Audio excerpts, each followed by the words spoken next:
Ishan is an 8-year-old imaginative kid, widely known as a troublemaker among his mates. He fails every subject and is the lowest-ranking student in his classroom. He is in his second year of 3rd grade, and by the looks of his report card, he will have to repeat the same grade again. In contrast to Ishan, his elder brother Johan is an ideal student. Outside studies, he plays tennis and is competing in the upcoming Interstate Tennis Championship. Ishan frequently gets into fights with the neighborhood kids who bully him. One day, a kid's mother complains about Ishan's behavior to his father, Nandkishore. He has to embarrassingly apologize to the kid and his mother. After they leave, he shoves Ishan to the floor to discipline him. Although Nandkishore loves his children, he is too harsh on Ishan. He believes that Ishan's low scores and inability to do basic tasks are because of his laziness. The next day at school, Ishan's English teacher asks him to read a line from a book. He tries his best, but can hardly form a word. He has difficulty in understanding the letters, but the teachers mistake it for him being a brat. When she repeatedly urges him to read, he yells gibberish and is sent out of the class. It is not a new thing for Ishan to be punished. In fact, he spends most of his time outside rather than studying because the teachers think of him as a disturbance to the other students.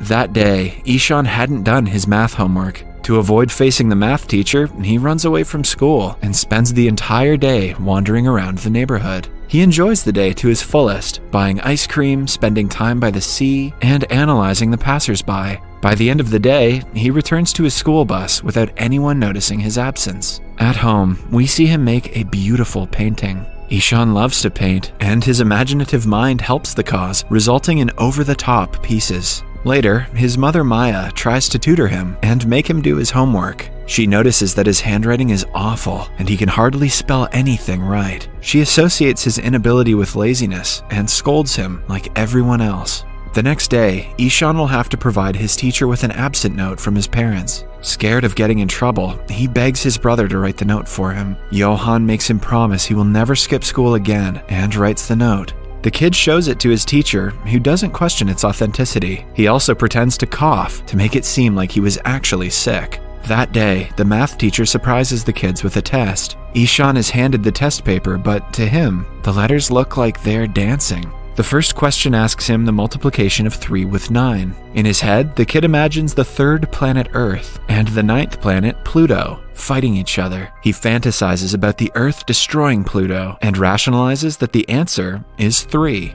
Leaving the rest of the questions blank, he submits the test. When asked by his friends, he confidently claims that he enjoyed the test thoroughly. The next day, Nandkishore returns from a business trip. Ishan is overjoyed by his father's return and hugs him dearly. However, during breakfast, Nandkishore finds the fake absent note from the day before. Upon investigating, he finds out about Ishan running away from school and wandering alone in the streets. The very next day, the parents go to meet his teachers and the principal, who condemn his behavior in class. They also find out about the recent math test and its results. The principal assumes Ishan is a special child who needs to be sent to school for children with disabilities. Nandkishore is horrified at the thought of his son being disabled. Both parents are worried about their kid's future, so they decide to send him to a boarding school. Ishan is completely against the idea. He rebels and cries, begging them to keep him home. And although the parents do not want to be separated from him either, they do what they think will be best for him. That night, Ishan dreams of losing his mother in a crowd and wakes up screaming. When she tries to calm him down, he promises to study harder if they let him stay home. This breaks Maya's heart, but Nandkishore is adamant about his decision. The day finally comes when Ishan is taken to the boarding school in the countryside. He will have to share a dorm with other children and will only be allowed to meet his family once a month. It is a nightmare for the 8-year-old who has never been away from his home. The hostel warden welcomes him by declaring that his old ways won't be tolerated here. After touring the school, the family leaves with a heavy heart. Ishan just watches their car drive away with teary eyes. He stays like that for several minutes, even after the car vanishes from his view. When it starts to get dark, he walks inside the hostel while still crying. He doesn't talk to anyone and hardly eats dinner. At night, when he cannot sleep, he goes to the bathroom and cries quietly, missing his mother. Meanwhile, Maya reaches home and goes through Ishan's belongings. To her dismay, she finds a flip book of him being taken away from his family. The book breaks her heart, and she realizes how much the kid dreads being away from them. In the hostel, Ishan struggles to do normal things, like tying his tie and shoelaces. That's okay, Ishan. I still struggle with those things too. On his first day, the Hindi teacher, Mr. Tiwari, makes him sit on the first bench with the class topper, Rajan. The teachers soon realize that Ishan isn't normal. He hardly pays attention in class and is physically punished by his art teacher. Nothing changes from how he was in the previous school. He is always sent outside the class as punishment and is excluded from the class activities for ruining them. With time, he gets so frustrated that he tears his books apart and throws them into the bin. He stops trying to do better in school and goes into a spiral of depression and self-loathing. When his parents come to meet him after a month, he locks himself inside a room and bursts out crying for the first time since he last saw them. On being urged, he runs outside and takes several laps of the basketball court to rebel. The family takes him to a hotel for the night to give him a break from his life at the hostel. Johan gives him a hamper of painting supplies as a gift, but little does he know, Ishan has cut out his creative side and stopped painting altogether. The next day, the family bids him farewell and leaves him alone yet again. Later that day, Ishan is the lowest he has ever been. He looks down from the terrace of the school, thinking about how it would feel to jump from that height. His only friend, Rajan, interrupts his thoughts and tells him about their new art teacher. Ishan doesn't think much of it because no teacher has ever helped him.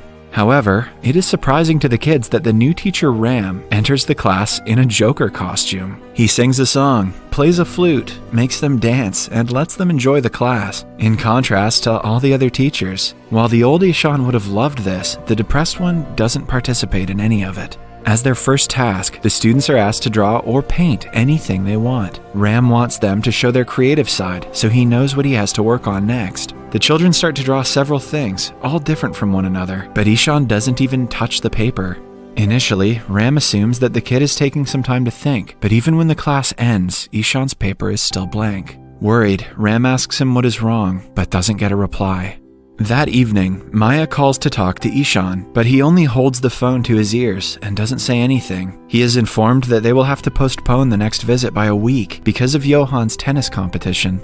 To Ishan, this only confirms that his family doesn't care about him. He sheds a single tear and walks away without saying anything.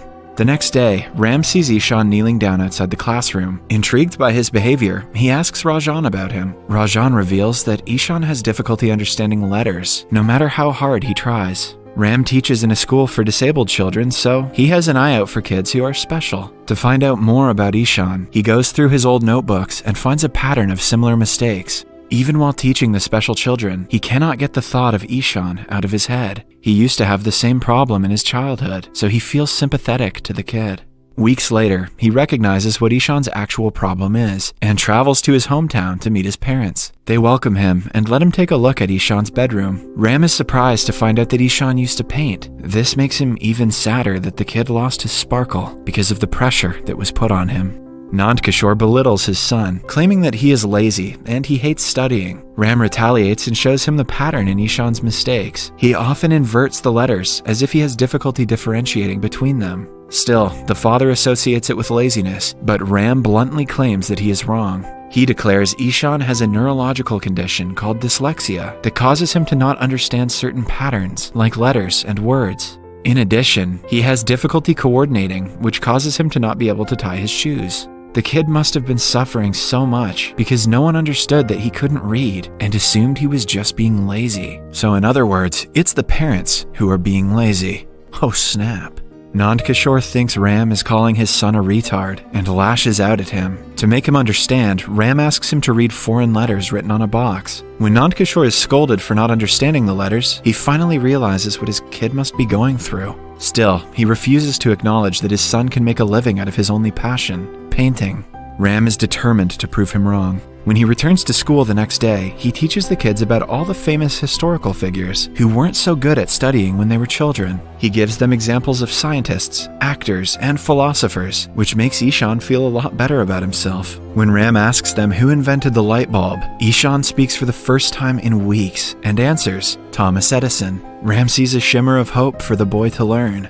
Later that day, Ishan is by the pond when he uses rubber bands and leaves to make a working boat. Ram is so impressed that he brings the structure home and keeps it as a decoration. Ishan's creative senses start to flow again, but he still has a long way to go before learning to study like the other kids his age. One day, Ram goes to the school's principal and tells him about Ishan's problem. The principal suggests they send him to the school for children with special needs, but Ram is confident that Ishan can study with the regular kids. He suggests the teachers understand the kid's problem and help him accordingly. When the principal says it is not possible, Ram offers to teach Ishan every day after school. The principal allows it for the sake of the child. Starting the next day, Ram uses various innovative methods to help Ishan differentiate letters of the alphabet. They learn using sandboxes, Play-Doh, sensory methods, and so on. Ishan also takes help from audiobooks and stares to learn to calculate. In only 2 months, he begins to understand the letters that other teachers couldn't teach him in several years.